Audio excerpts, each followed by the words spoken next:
नमस्कार दोस्तों, आज फिर आपका स्वागत है क्राउन इमिग्रेशन के यूट्यूब चैनल पर। तो आज की वीडियो है स्टडी इन क्रोएशिया, उसके बारे में डिस्कस करेंगे।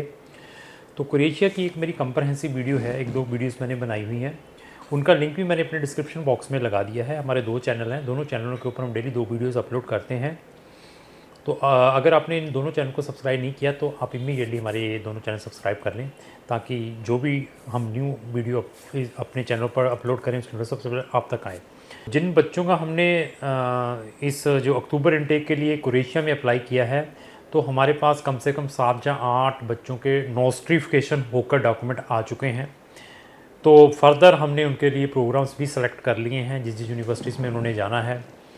तो अगर आपने क्रोएशिया में स्टूडेंट वीज़ा के ऊपर जाना है इनटेक में, फिर बता दूं अक्टूबर वाला, चाहे बैचलर है चाहे मास्टर है, तो आप इमीडिएटली हमें संपर्क कर सकते हैं। हमारे पास वहाँ पर हर एक टाइप के प्रोग्राम्स आपको मिल सकते हैं, चाहे बैचलर है चाहे मास्टर हैं। मास्टर में हमारे पास मैक्सिमम प्रोग्राम है, किसके लिए? क्रोएशिया के लिए। तो वहाँ पर जो एडमिशन सिस्टम है वो है सेंट्रलाइज्ड एडमिशन सिस्टम बहुत सारी कंट्रीज़ के अंदर है। वो कैसे हो सकता है? जैसे हम जूनियर असिस्ट को यूज़ करते हैं, वहाँ के थ्रू जब हम जर्मनी में डालना है। स्वीडन में यूनिवर्सिटी एडमिशन का सेंट्रलाइज्ड पोर्टल है, वो यूज़ करते हैं। तो अगर हम फिनलैंड की बात करें, वहाँ पे जैसे जॉइंट एप्लीकेशन पड़ती है। इसी तरीके से अगर मैं नीदरलैंड को डालता हूँ, वहाँ स्टडी लिंक है। इस तरीके से इनका जो एडमिशन सिस्टम है सेंट्रलाइज्ड है। स्लोवेनिया में अप्लाई करते हैं तो उनका भी सेंट्रलाइज सिस्टम है, एक ही पोर्टल के ऊपर वहाँ की आप पब्लिक और प्राइवेट यूनिवर्सिटीज़ में एडमिशन डाल सकते हैं। तो ये जो टेक्निकल चीज़ें हैं वही कंसल्टेंट बता सकता है जिनको इन चीज़ों के बारे में नॉलेज है। जब हम नोस्टिफिकेशन करवाते हैं तो नोस्टिफिकेशन है क्या? टू रिकॉग्नाइज योर डॉक्यूमेंट्स या your education as well as authenticity of your education document, this is called a nostrification. तो उस process, this is very tedious, very technical process है। इसमें जो रिकॉग्नाइजेशन बॉडी हैं वहाँ की government, they are asking a number of documents. तो जैसे लाटविया की बात करूँ, वहाँ पे एआईसी होता है, एकेडमिक इंफॉर्मेशन सेंटर है। इसी तरीके से यहाँ पर जो ऑर्गेनाइजेशन है जो इसको करवाती है, जो एक ही डिपार्टमेंट है, उसके पास सब यूनिवर्सिटीज़ के डॉक्यूमेंट एवेल्यूशन होने के लिए जाते हैं। तो they are asking a number of questions, they are asking grading system, वो आपके ग्रेडिंग सिस्टम को मांगते हैं। आपने कौन सी स्टेट बोर्ड से की है, या आपने सीबीएसई या आईसीएसई या आईबी डिप्लोमा या जीसीएसई बोर्ड है। अगर आपने ओ लेवल ए लेवल किया है तो आपके वो ग्रेड देख पूछते हैं, वहाँ पर क्या ग्रेडिंग सिस्टम है। अगर आपने स्टेट बोर्ड से किया है तो वो आपका सिलेबस भी मंगवाते हैं। और वहाँ का अगर आपने कुछ ऐसी स्पेसिफिक बोर्ड से किया है जो इंडिया की कुछ स्पेसिफिक बोर्ड है, तो वो आपके 9th के और 11th के भी डॉक्यूमेंट मांगते हैं। तो ये सारी ये गवर्नमेंट यूनिवर्सिटीज़ में जाना है, तो ये सारी टेक्निकल चीज़ें वही बता सकता है जिनको इन चीज़ों के बारे में नॉलेज है। मैंने फिर बता दिया, हमारी कंप्रहेंसिव एक वीडियो है स्टडी इन क्रोएशिया, उसका लिंक भी डिस्क्रिप्शन बॉक्स में है, वहाँ जाकर उस कंप्लीट वीडियो को भी देख सकते हैं। तो उसके बाद जब आपकी नोटिफिकेशन होके ओरिजिनल आपके पास आ जाती है, तो वहाँ से हमने यूज़र नेम पासवर्ड लेने होते हैं। उसके बाद आप कम से कम 10 प्रोग्राम्स में अप्लाई कर सकते हैं। तो कौन सी यूनिवर्सिटीज़ में इंग्लिश कोड प्रोग्राम्स है वो चेक करना बड़ा इंपॉर्टेंट है। उसको आपने कैसे सर्च करना है, ये वही बता सकता है जिनको इन चीज़ों के बारे में नॉलेज है। अभी मैं 100 कंट्रीज़ की कभी बात करता हूँ, कभी मैं 27 कंट्रीज़ की शेंगन की बात करता हूँ।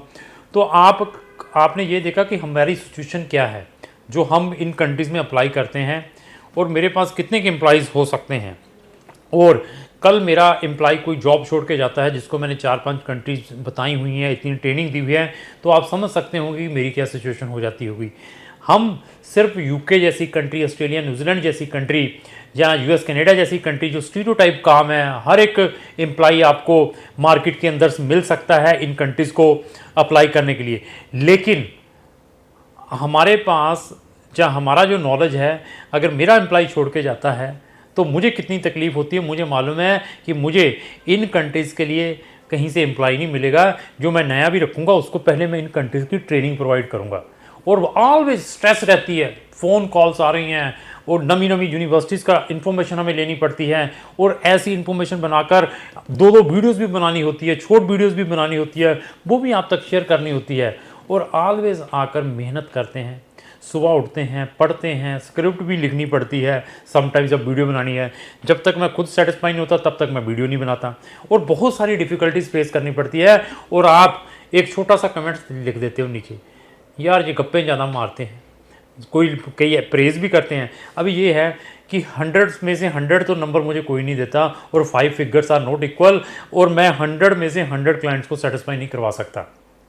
समटाइम्स हमसे भी गलती होती है, क्योंकि we are not embassy, sometime आपका वीज़ा भी रिफ्यूज़ हो सकता है। आपके अंदर पेशेंस हैं तो हम आपको आपकी डेस्टिनेशन पर जरूर पहुंचाएंगे, लेकिन अगर पेशेंस ही नहीं है तो तब यहीं से नमन है कि और कंसल्टेंट को ढूंढो। तो अगर आपने क्रोएशिया में जाना है, चाहे बिजनेस में चाहे इंजीनियरिंग में, तो हमारे पास ऑप्शंस हैं अक्टूबर इनटेक के लिए। फीसेस की बात करें, बहुत इकोनॉमिकल, 2000 से लेकर 6000 यूरो की साल की फ़ीस है। और वीज़ा के लिए they are very lenient towards international students embassies भी। और आपके जो डॉक्यूमेंट बहुत इंपॉर्टेंट है, जब एडमिशन आने के बाद आपकी पुलिस क्लियरेंस सर्टिफिकेट कितना इंपॉर्टेंट है, आपके सोर्स ऑफ इनकम डॉक्यूमेंट कितना, फंड्स कितने दिखाने हैं, और यहाँ पर फाइल जमा करवाने के बाद एम्बेसी कितना टाइम लेती है। These are the very important things. और एम्बेसी इंटरव्यू में क्या पूछ सकती है, क्या आपका at the time of admission वहाँ पे कोई एंट्रेंस एग्ज़ाम भी होता है, क्या यूनिवर्सिटी इंटरव्यू लेती हैं। ये सारी की सारी जो चीज़ें हैं हम अपने प्रोस्पेक्टिव क्लाइंट्स के साथ शेयर करते हैं। हमारे पास क्रोएशिया ही नहीं है, हमारे पास 27 शेंगन कंट्रीज़ हैं जहाँ पर हम पढ़ने के लिए इंटरनेशनल स्टूडेंट्स को भेजते हैं। पोस्ट स्टडी परमिट के प्रोविज़न एप्लीकेबल है, क्रोएशिया के अंदर ब्यूटीफुल कंट्री है, तो आपको बेस्ट से best options crown immigration provide कर सकती है।